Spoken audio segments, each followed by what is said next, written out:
Till now we have studied about the pre-fertilization events, pollination. Now after pollination, that is the transfer of pollen to the stigma, it is necessary to understand that what happens after this transfer of pollen towards the stigma. That is, how does pollen and pistil interact. So let us start a study of pollen-pistil interaction.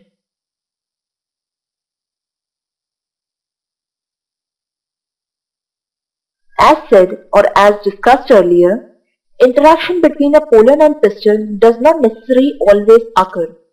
That is, a pollen can be of two types, either compatible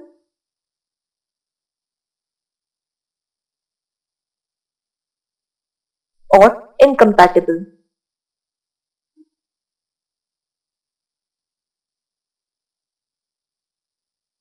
Now this classification of pollen is on the basis of interaction with pistil. Thus, incompatible pollen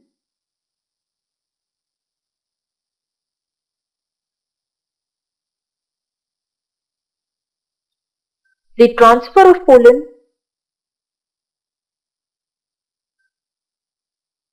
from anther to stigma of the same plant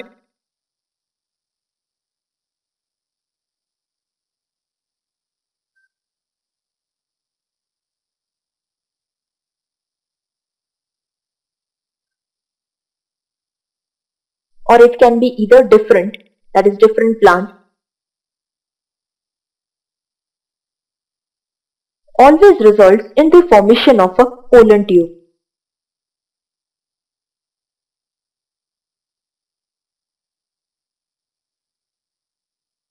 That is, the interaction between the two occurs in a proper manner.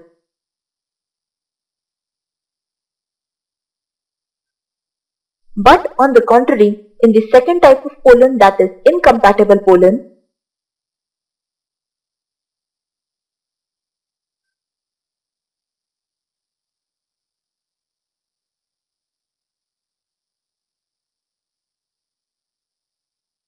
in this type of pollen, the interaction between the two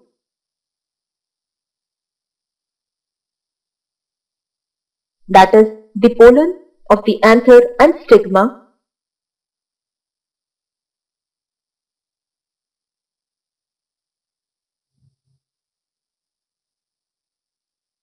does not occur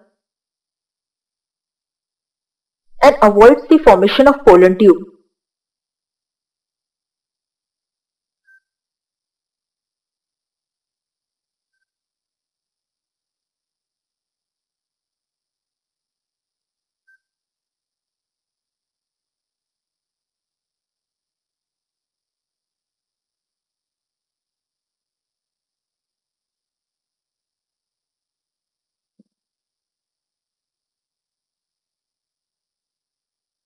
On this basis, we can understand that after the process of pollination, it is not necessary that the pollen of the anther and stigma interact with each other and further leads to the fertilization events. This compatibility of the pollen to join or interact with the pistil depends on various factors.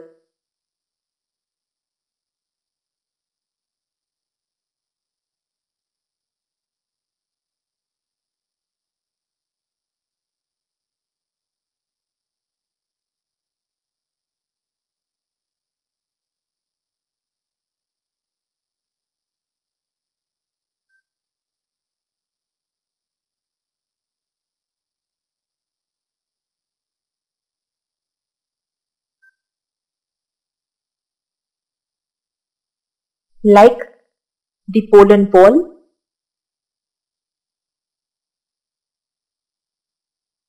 various hydrolytic enzymes that is present within the pollen that helps in the interaction,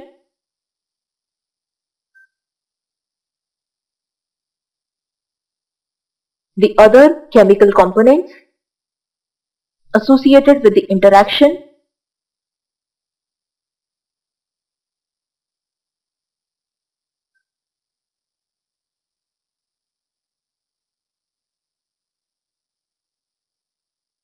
and the protein contents present within it.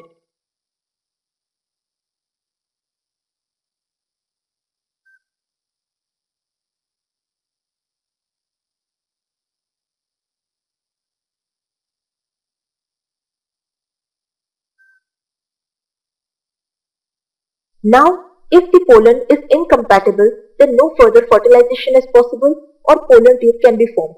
But if the pollen is compatible, then pollen tube formation occurs. But how is this pollen tube formed? Let us understand. Now, incompatible pollination or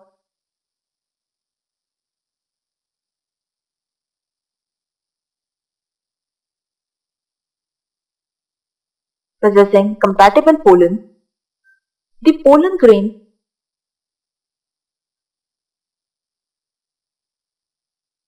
germinates within the stigma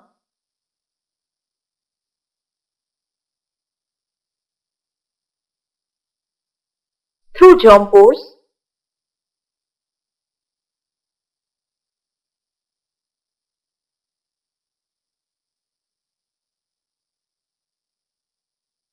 and results in the formation of a pollen tube.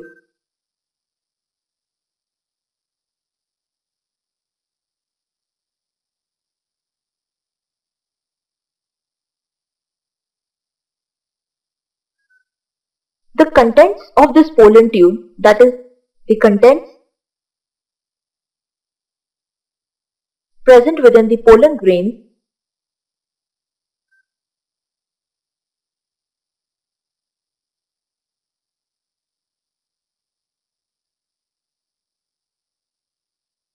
move through the tissues of stigma, style and thereby ovary.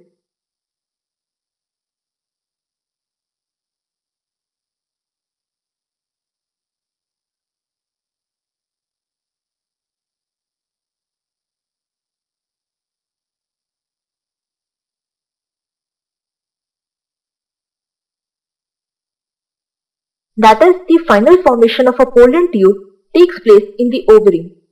Now, as stated earlier, in some plants the pollen grains are two-celled.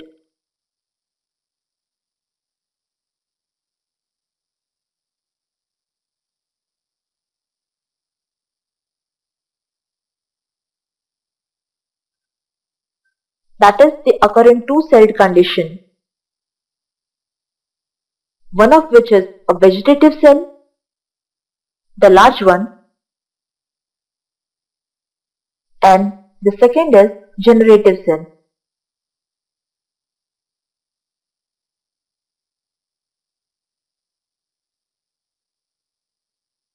As said earlier, vegetative cell is the cell which occurs as a mass of food storage and generative cell helps in the formation of pollen tube and thereby further formation of spores. However, further, these pollen grains sometimes occur to be a three-celled condition.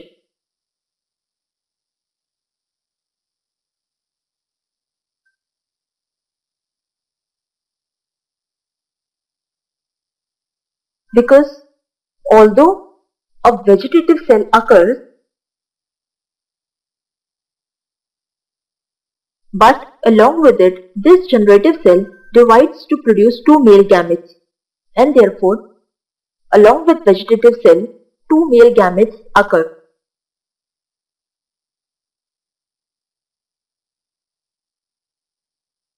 That is formed from generative cell.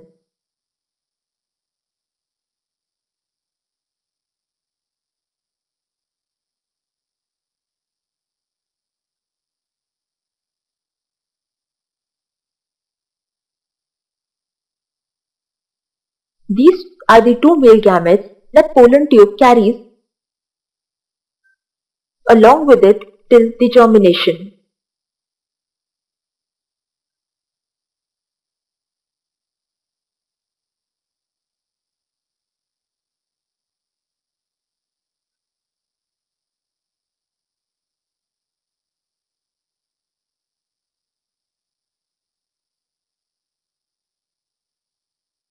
That is, these two male gametes remains within the pollen tube throughout the germination.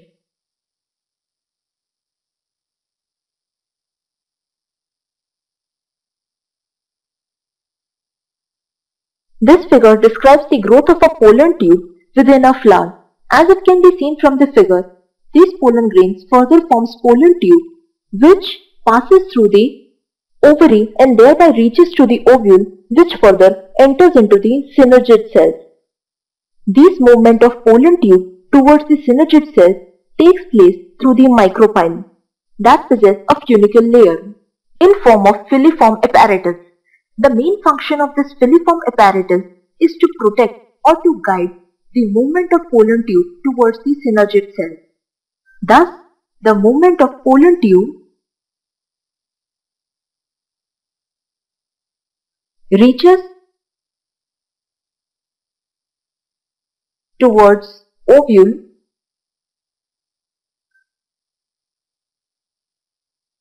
which through micropyle reaches towards the synergid cells.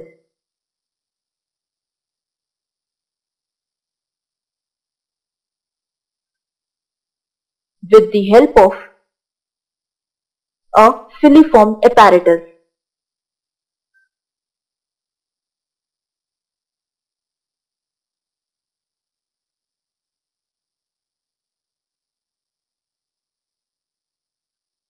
Whose main function is to guide the entry of pollen tube towards the synergid cells.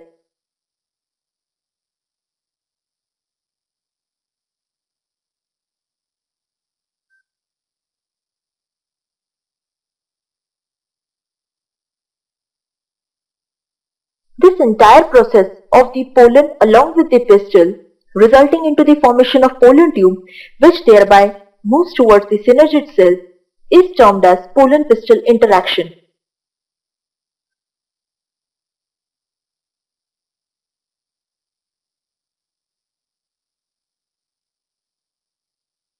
Thus, pollen-pistil interaction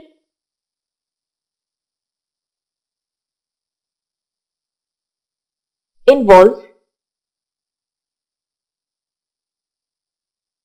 transfer of pollen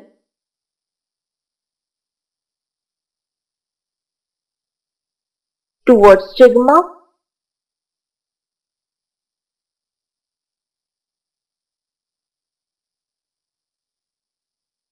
forming pollen tube,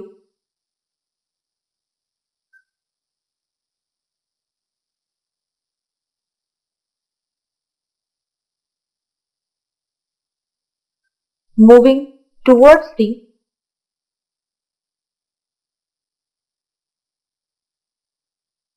ovule and thereby synergid cells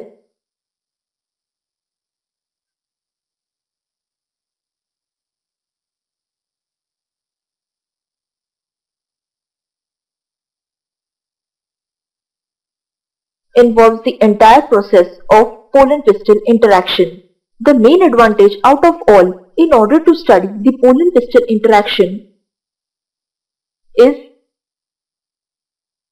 by studying this method, that is the method of pollen-pistil interaction, the plant breeders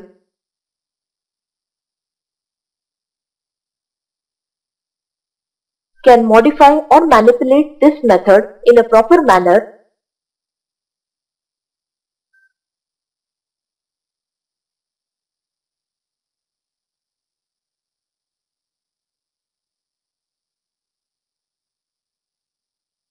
in order to obtain desired hybrids.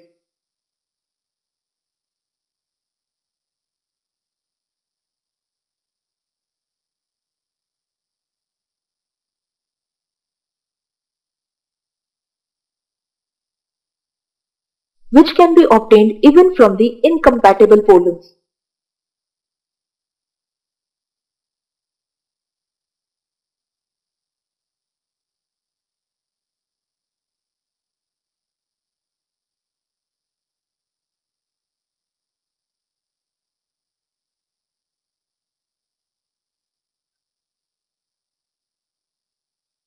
Thus, this is all about the pollen-pistil interaction.